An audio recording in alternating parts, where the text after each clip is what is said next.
Ada 11 nama yang sudah dipastikan masuk ke dalam neraka. Bahkan, nama-nama mereka diabadikan dalam Al-Quran sebagai penghuni neraka.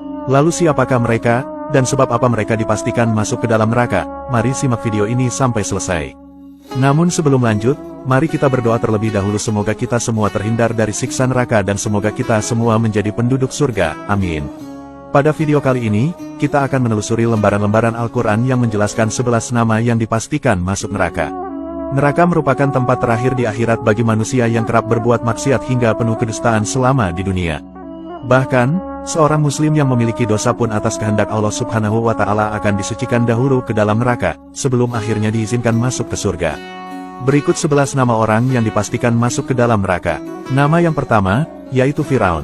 Firaun adalah raja Mesir yang dikenal angkuh dan sombong.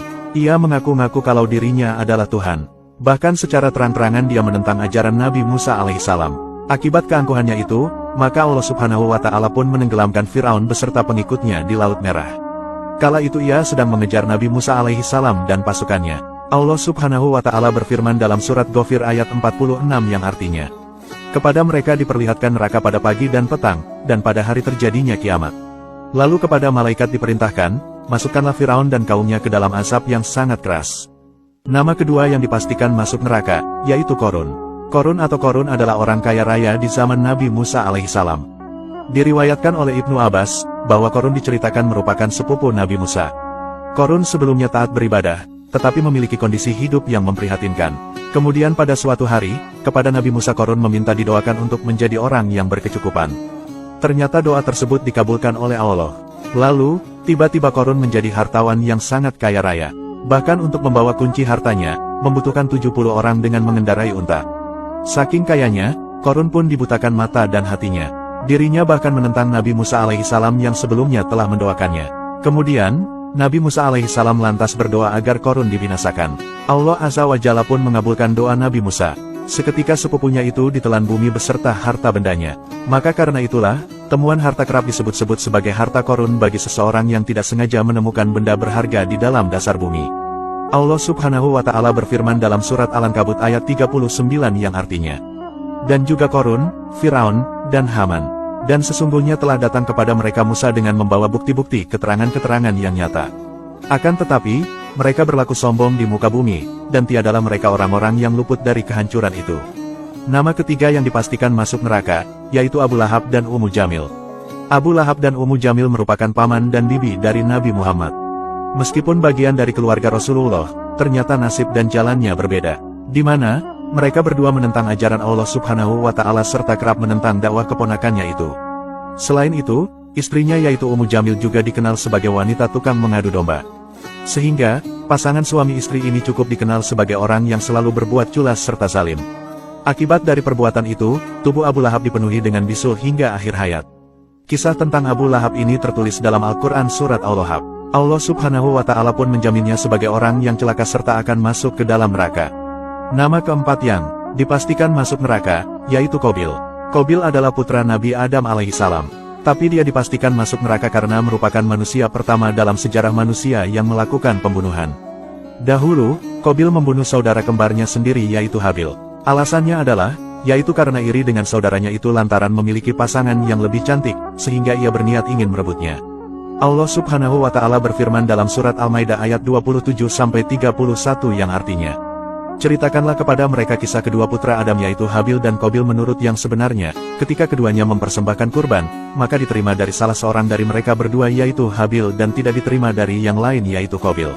Ia berkata, aku pasti membunuhmu. Berkatalah Habil, sesungguhnya Allah hanya menerima kurban dari orang-orang yang bertakwa. Sungguh kalau kamu menggerakkan tanganmu kepadaku untuk membunuhku, aku sekali-kali tidak akan menggerakkan tanganku kepadamu untuk membunuhmu. Sesungguhnya aku takut kepada Allah, Tuhan seru sekalian alam. Sesungguhnya aku ingin agar kamu kembali dengan membawa dosa membunuhku dan dosamu sendiri, maka kamu akan menjadi penghuni neraka. Dan yang demikian itulah pembalasan bagi orang-orang yang zalim. Maka hawa nafsunya Qabil menjadikannya menganggap mudah membunuh saudaranya. Sebab itu, dibunuhlah ia Habil. Maka jadilah ia Qabil seorang di antara orang-orang yang merugi. Kemudian Allah menyuruh seekor burung gagak menggali-gali di bumi untuk memperlihatkan kepadanya Qabil bagaimana seharusnya menguburkan mayat saudaranya Habil. Berkata Qabil, "Aduhai celaka aku, mengapa aku tidak mampu berbuat seperti burung gagak ini, lalu aku dapat menguburkan mayat saudaraku ini." Karena itu, jadilah dia Qabil seorang di antara orang-orang yang menyesat. Nama kelima yang dipastikan masuk neraka, yaitu Kanan. Kanan adalah putra Nabi Nuh alaihi salam. Ia adalah anak terakhir dari 3 saudara yang lain yakni Sam, Ham, dan Yafet. Istri Nabi Nuh sendiri bernama Wagilah dan masih masuk golongan orang kafir. Sebelum terjadi bencana banjir yang membinasakan kaumnya itu, Nabi Nuh alaihi salam sudah memperingatkan anak istrinya agar ikut dengannya dan memeluk Islam. Sebelumnya, Nabi Nuh sudah membuat kapal raksasa untuk menyelamatkan keluarga serta umatnya kala itu. Namun, Bani Rasib yang saat itu adalah kelompok yang hidup di zaman Nabi Nuh alaihi salam tidak mau ikut. Justru ia terus berbuat maksiat, padahal Nabi Nuh sudah memperingatkannya agar segera meninggalkannya sebelum azab datang dari Allah Subhanahu wa Ta'ala. Sayangnya, anak bungsunya itu malah memilih ibunya yakni masuk ke dalam golongan orang-orang kafir. Lalu saat banjir bandang datang, mereka pun tenggelam dan binasa. Sementara orang-orang yang ikut Nabi Nuh semua selamat karena naik ke dalam kapal. Allah Subhanahu wa Ta'ala berfirman dalam Quran Surah Nuh ayat 26 yang artinya, "Dan Nuh berkata, Ya Tuhanku, janganlah engkau biarkan seorang pun di antara orang-orang kafir itu tinggal di atas bumi." Nama ke-6 yang dipastikan masuk neraka, yaitu Haman. Haman adalah arsiteknya Firaun yang bertugas membuat rancangan piramida untuk Firaun. Ia termasuk ke dalam pembesar kaum Mesir dan ia hidup sezaman dengan Nabi Musa. Haman adalah pembuat piramida yang menjadi keajaiban dunia, namun sayangnya, hasil karya tersebut dibuat hanya untuk menjauhkan manusia dari Allah. Hasil buatan Haman tersebut juga mendorong kekuatan Firaun untuk semakin berkuasa. Ia hanya berpijak pada logika dan hawa nafsunya sehingga seruan Musa untuk percaya bahwa semuanya milik Allah tidak bisa dia lakukan. Keangkuhan dari Haman ini merupakan kezaliman karena ia tidak percaya pada Allah, melainkan ia hanya percaya bahwa pemikirannya lah yang paling benar. Karena itulah, di akhir hidupnya Haman mendapat azab yang sama seperti Firaun karena ia ikut mengejar Nabi Musa ke laut. Nama Haman sendiri telah disebutkan dalam Al-Quran Surah Al-Mu'min ayat 36-37. Nama ketujuh yang dipastikan masuk neraka, yaitu Azar. Azar adalah ayah dari Nabi Ibrahim. Namun, Azar tidak menerima seruan putranya untuk menyembah hanya kepada Allah. Azar diketahui berprofesi sebagai pembuat patung yang nantinya akan disembah. Ia juga adalah orang kepercayaan Raja Namrud. Nama ke-8 yang dipastikan masuk neraka, yaitu Walia istri Nabi Lut. Nabi Lut dahulu diutus untuk meluruskan fitrah kaum Sadum. Kaum Sadum memang terkenal dengan perilaku yang menyimpangnya. Istri Nabi Lut bukannya mendukung suaminya, tapi malah lebih percaya kepada pembesar-pembesar kaum Sadum dan mengkhianati suaminya. Karena itulah, ketika kaum Sadum diazab oleh Allah, istri Nabi Lut ini juga turut terkena azab dan meninggal dunia.